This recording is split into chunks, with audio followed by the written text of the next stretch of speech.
everyone. My name is Edith Ramirez, and I will be co-presenting a presentation that will cover an overview of the Guardian Scholars Program at UC Merced. We're going to start off with short introductions. So as I mentioned, my name is Edith Ramirez. I have a master's in sociology. I'm local, so I grew up in a very small town called Snelling, California, which is located about like 15 miles from campus. I am the program coordinator for the program, and I've been working with the Guardian Scholars Program for almost 3 years. And my favorite thing about the Guardian Scholars Program is the amazing scholars that I get to work with every day. Hello, everyone. My name is Alyssa Garcia. I am a student coordinator. My major is psychology. I am from Fresno, so it's not too far from UC Merced. And I've been working with the program for about 2 years now. And my favorite thing about the Guardian Scholars Program is being able to help students and provide them with services they need and to do their best at UC Merced. Our mission is to provide a sustainable network of academic and personal support services at UC Merced that promote degree attainment for youth who have experienced the foster care system and or homelessness. And we strive to create a welcoming and inclusive space through programming and services designed to help scholars build community, identify their strengths, and utilize their resources. Before we get into the benefits and services that the program offers, I want to provide like a short program history. So Guardian Scholars actually started in 1998 at CSU Fullerton. There are a variety of programs statewide. So our program is not unique to UC Merced. Other community colleges and CSUs offer a program similar to Guardian Scholars, although the names do vary. Programs tend to be completely grant and donation funded. So essentially what that means is that the services that the different programs provide depends on the funding that is provided to that specific program. So now I'm going to go a little bit more into our program services specific to the Guardian Scholars Program at UC Merced. I'm going to be covering kind of like an overview of the services, and Alyssa is going to be providing the student perspective or her experience as a student in the program and or a student staff in the program. So our program offers move-in packages for all our first-year students. Scholars receive move-in packages on move-in day. The packages are donated by the University Friend Circle, and these packages are usually waiting for our scholars in our dorms and include items such as bedding, pillows, school supplies, detergent, and plastic containers. Although COVID-19 has kind of changed the number of scholars that moved into campus this year, all of our scholars that did move onto campus still received a move-in package, and it was waiting for them at their dorms this year. Yeah, so when I was a freshman, I didn't have a lot of money because I didn't work and I didn't have a job. And because I was in the program, as soon as I moved into my dorm, I automatically had something to wash my clothes in, which is that blue thing. It came with blankets and stuff. So there was a lot of stuff that I didn't need to buy, and it was really easy and accessible for me because I know a lot of other students who probably didn't have the resources that I had, didn't be able to have like pillows and detergent right away. It took them like a while, and I was able to have that right away. So I was really thankful for that. Yeah. And the picture that you see here is the folks that donated the packages and put them together. So this is the same group that has donated these packages for a few years now. Our program also offers a program orientation, which covers other programs and services offered. During this time, scholars are able to get an opportunity to get to know each other and to get to know the program staff as well. So in the picture here, you see some of the first-year scholars from a couple years ago that received their move-in packages with the University Friends Circle. This year, given the health concerns about COVID-19, we still had a virtual orientation. And again, it provided a fun opportunity for scholars to connect with each other. We had different activities and provided scholars information about resources on campus. Since we did do the orientation online, it kind of got the scholars to not be so shy being able to go if we were on campus, they would go and they'd be, a little shy to go by themselves. But since we were online, it did like alleviate that stress for them. And I feel like it did help them a lot because they came back with lots of questions that we were able to help them and guide them to the resources that they need or questions that they had. Another one of our benefits for the scholars in the program is that students are able to register for classes ahead of the general population because they receive priority registration. So again, that means that our scholars are technically able to register for classes ahead of time. For scholars coming like out of high school, that may not seem like a really big deal because you're used to having your schedules made for you. But when you come to college, you're competing with other students to get into classes, and sometimes there are classes that are only offered, once an academic year. So you have to take classes, or some courses will have prerequisites. So you're required to take like a specific class before you're able to move on to the next class. So that's why priority registration is really beneficial because it guarantees that you're able to get the courses that you want and the schedule that you want for that semester. Yeah, and it's really convenient, especially for our scholars, to have that priority registration because of how small classes may be and how like fast that they will go. And some of our scholars, if they didn't have that advantage, they'd have to stay another semester or maybe even have to pay other students for classes, which is like really devastating and stressful. So having this priority is alleviating that stress and helping them because they're able to maybe even graduate faster or start a new plan that's easier for them instead of trying to just get any random class to fill up their schedule. Yeah, it is also really beneficial for our scholars that are working because, again, they're able to kind of work around or make their schedule in a way that works around their working schedule. So it's really helpful for those students as well. Our program also works really closely with housing to ensure that our scholars have a place to stay during gap periods. So, for example, during winter break and summer break, some of our housing is very limited, and some of like access to the pavilion, which is where our scholars like get their food, is also limited during those periods. However, we work really closely with housing to ensure that our scholars that need to stay on campus have a place to stay during those periods. Often we do that at a reduced cost or at a waived cost. So it's really important that our scholars communicate their housing needs to us. But that is one of our benefits as well. Yeah, I as well took advantage of this one summer and one winter because I didn't have access to like take my stuff out and I really just needed somewhere to stay. And it was really helpful because it took away all the stress of me trying to find how to rent a vehicle because I didn't have access to one.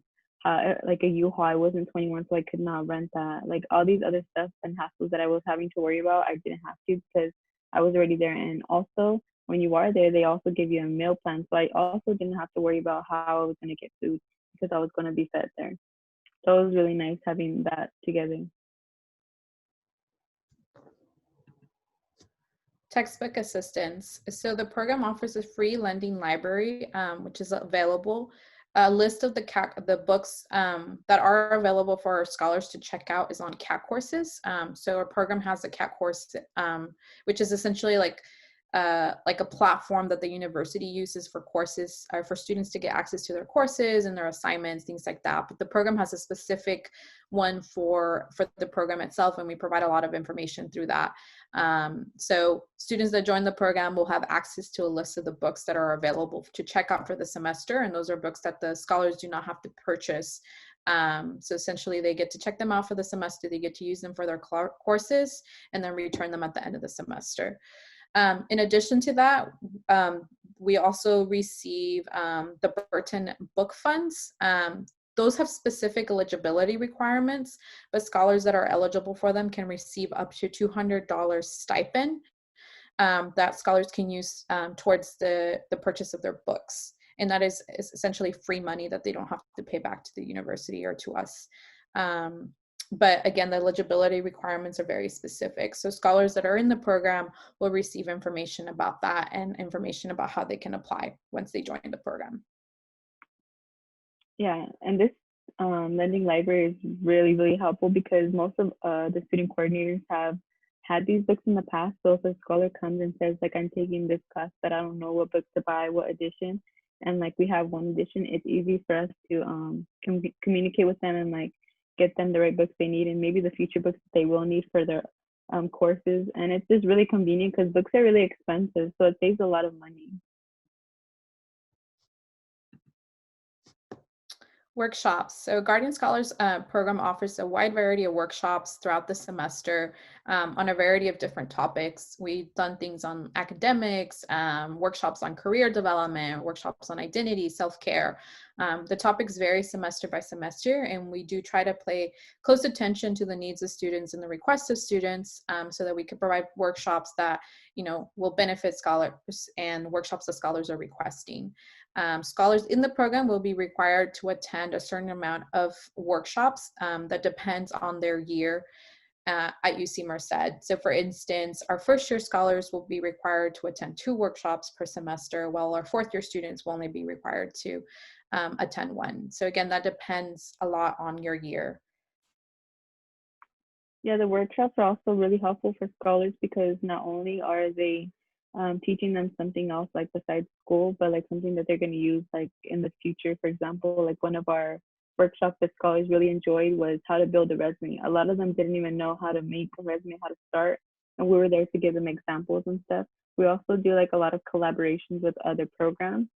So not only do they get insight from the Guardian Scholars Program, but other programs on campus, and it gives them more of an overview of what other programs that they can reach out to other resources. Socials. The Guardian Scholars Program hosts a social once a month, and the social provides a fun opportunity for Guardian Scholars to connect with each other, de-stress. So this is true for when we are providing services in person. The socials tend to be or are once a month, and there's typically games and activities, free food, and music. Right now, the structure of the socials is completely online. And we are also offering 2 socials per month right now. The structure is a little bit shorter than they are in person. So we are requiring scholars to attend at least 2 per semester. Right now that we're offering services remotely. When we do go back in person, we will go back to the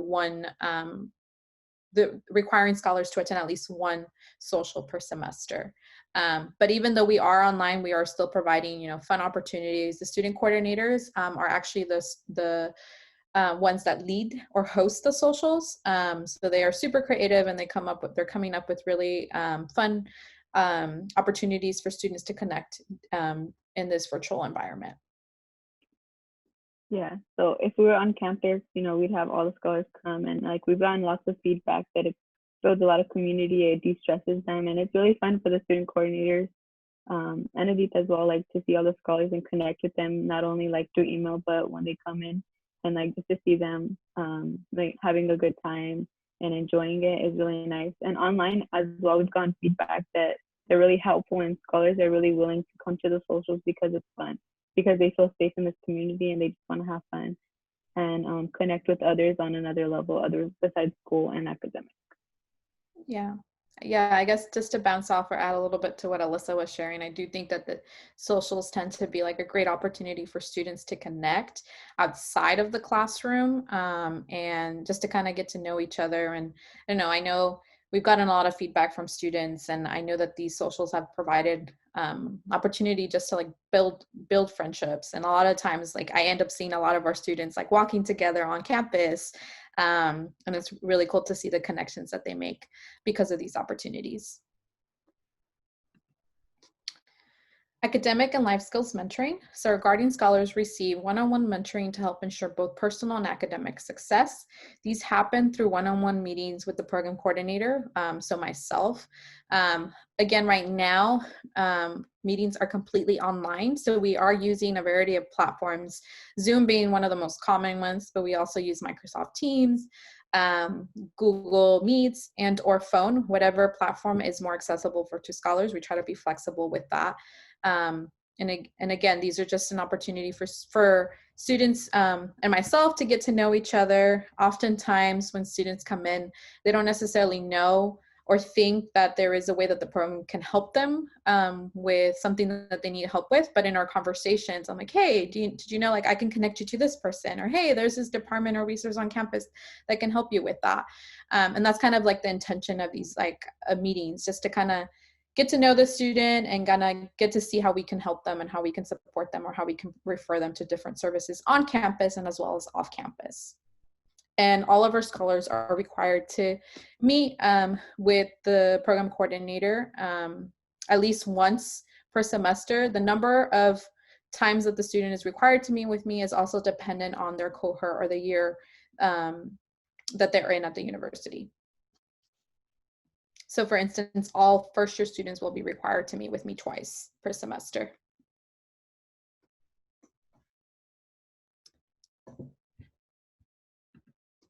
We also offer peer-to-peer.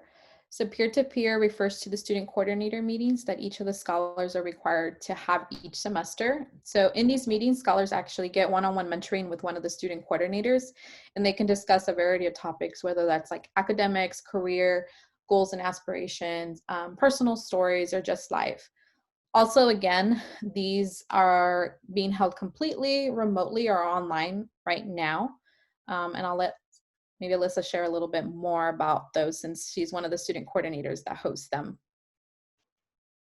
Yeah, so we also like tell the students like whatever they tell us, like we can't tell anybody because we're under FERPA and stuff. So everything that they tell us is completely like confidential. Of course, if there is a need, like we would bring a deep into it. But it's these meetings are more of like on a student to student basis. So if they do feel fearful or like just a little shaken up, like to ask a deep, they're like more willing to ask us for help. Not only ask help, but just like to see how their day is going, see if they need any support for the day, see if they need support for next week. Like they want us to check in with them, like just simple things like that, and they're really helpful for them. And I think also for us to connect with them, because once we build those connections with our scholars, they tend to reach out and ask for help more, which is even better because that's why we're here. This is what the program is for. So being able to give them that one-on-one mentorship helps us as student coordinators become better mentors and better students. But to them as well, like to help them in any way we can is good because they won't have to stress about that and they can just focus on academics and not stressing out so much about everything. Liaison services.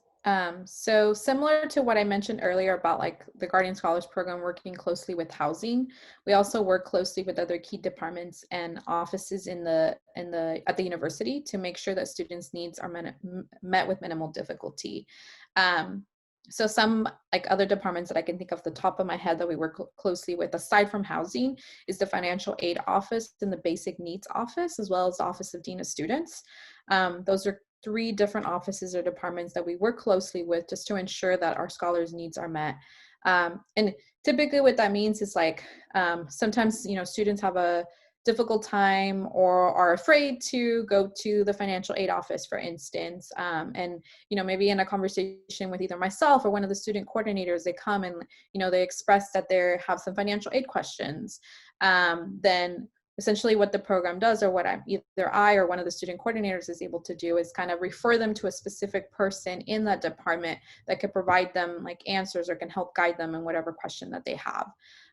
So I think that is definitely something that I think our scholars really benefit from and appreciate about being in the program, just being able to have access to those resources, or specifically people in those departments that can help them or support them. And I feel like being connected to a lot of the departments is really helpful because not only if the scholars need help, we don't just send them to those departments, but we connect them to like a specific person so that they don't get confused, or like what they need is like if it's really critical, like that they get it done right away, because I know sometimes it can be stressful if they have to wait and stuff, but being able to connect them to an actual person that knows exactly about our program and what we do is helpful for the students and for us.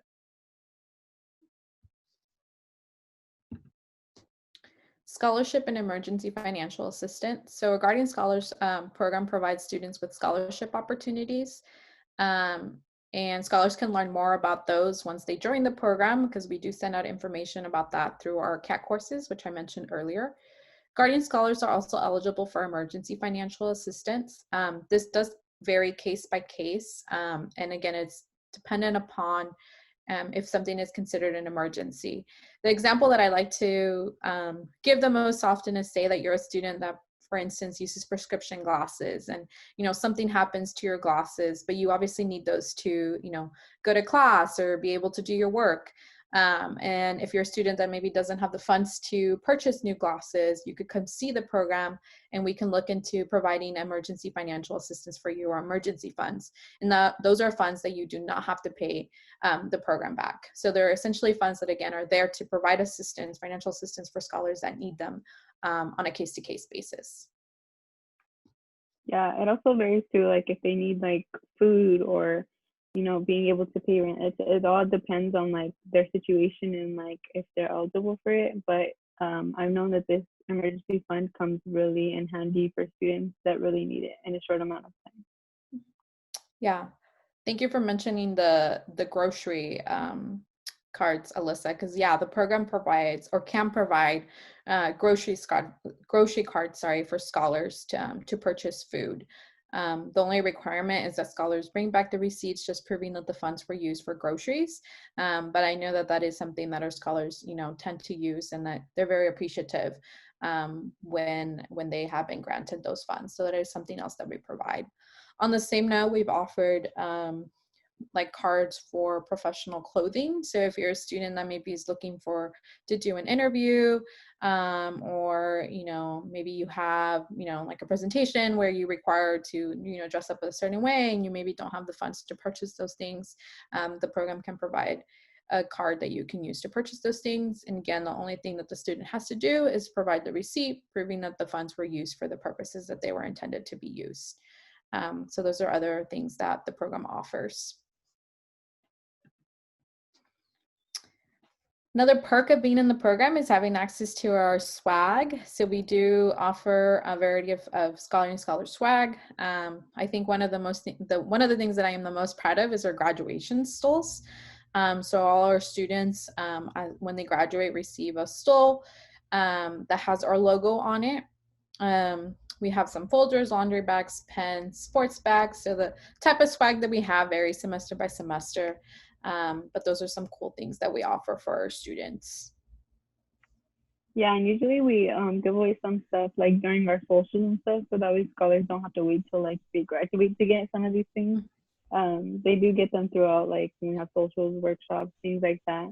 So it's kind of nice when they see them walking around campus with the things that they have, because they're just promoting our program even more. Explore California trip. So there's usually this happens in spring semester, and it's just an opportunity for students to explore an area in California by visiting one of its natural, education, historic, or cultural attraction. This is a picture of a trip that we did to Monterey Bay Aquarium last year of March 2019. Unfortunately, due to COVID-19, we had to postpone our trip this year, but hopefully we hope to be able to go back to doing things in person soon, and continuing offering this incentive for our scholars. Really, anyone in the program that has met the program requirements, essentially that has completed all the program requirements, is eligible to go on the spring trip. So it's just kind of like an incentive for our students to receive or to complete their program requirements. And for this trip, the program paid for, sorry, Alyssa, the program paid for transportation. We paid for like entrance into the aquarium and for food. So essentially like all the like costs associated with this trip were paid for, except for maybe like if students wanted to, purchase things like souvenirs and things like that, that came out of their own pocket, but everything else was paid for by the program. Yeah, it's a fun opportunity for everyone to like connect and bond, like who's in the program, to give that build that sense of community. And for some scholars who've never even been like out of UC Merced or out of their hometown, it gives them the opportunity to explore and see new things. GSP Banquet. So the Guardian Scholars Program celebrates our scholars' amazing accomplishments of graduating from UC Merced every year through our annual GSP Banquet. And essentially, the banquet consists of having dinner together, taking pictures, and sharing stories and memories. Again, it's just an opportunity to celebrate your accomplishments, and we do make it available for a few friends or family members that want to join us during that celebration. And we also make it available to our other Guardian scholars so that they can also kind of see, celebrate one with the graduating scholars and kind of see or have something to look forward to when they also graduate.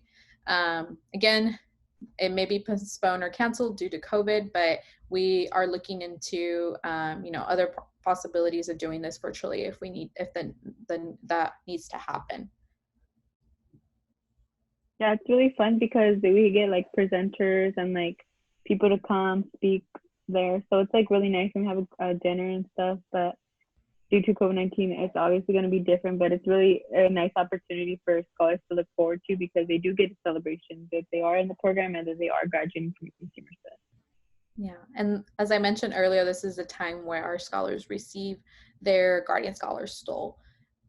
So that's also really exciting for students to kind of receive that. And also this typically always happens before the actual graduation. So again, they can receive their stoles before they actually walk the stage. So that kind of covers, I think, our main benefits and services of being in the program.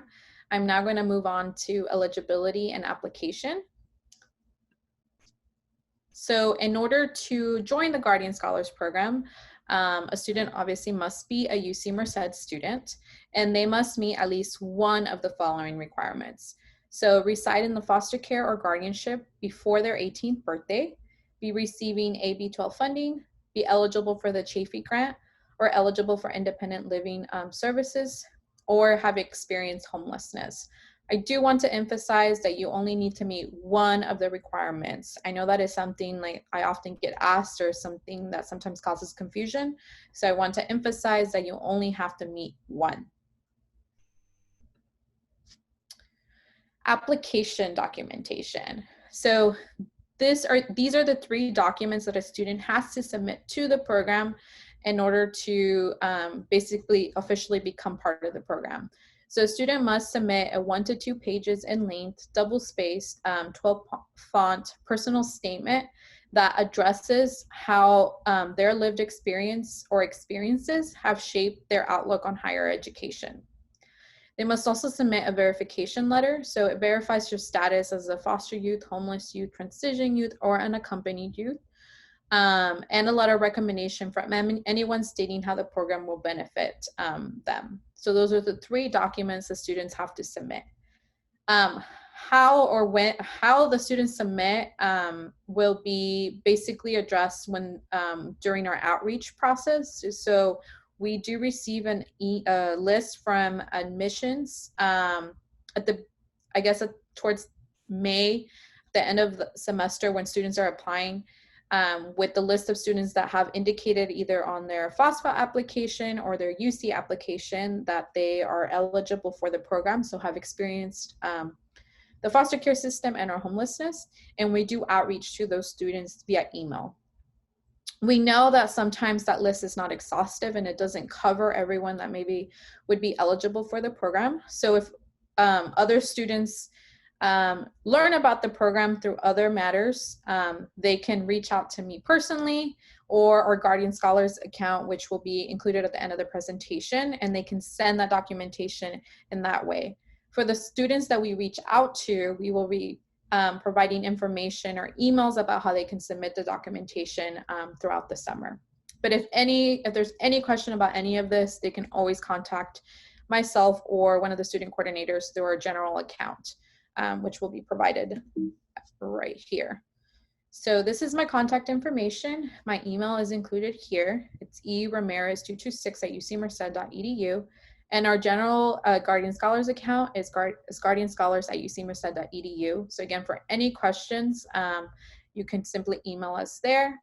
Our physical location is within the Bright Success Center, which is located in the Collegian Library 222. My office specifically is 22Q. So again, that is the physical location.